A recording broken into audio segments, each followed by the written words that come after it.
ఎవ్వరికి కనిపించని రహస్యమైన ప్రదేశం ఏంటది? తలంపులు. ఏమండి, లోకంలో మనిషి శరీరంతో చేస్తే పాపం, అవునా? వ్యభిచారం చేస్తే పాపం, అంతే కదండి? అది ఎవరైనా చూస్తే వ్యభిచారం. కానీ ఎన్నో రహస్యమైన వ్యభిచారాలు లోకంలో జరుగుతూనే ఉన్నాయి.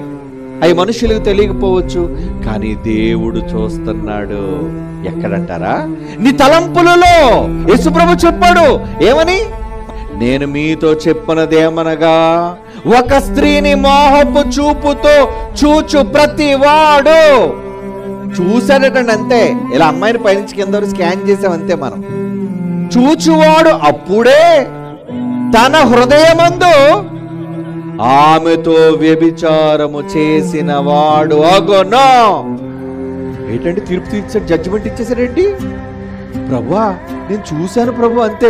ముట్టుకోలేదు ప్రభు నేను అమ్మాయిని. అసలు నేను ఆ అమ్మాయి పక్క చూశానని అమ్మాయికే తెలియదు ప్రభా.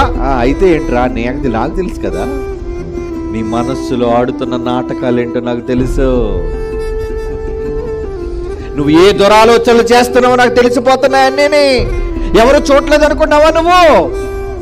మరి ఎప్పుడు అడుగుతాడు?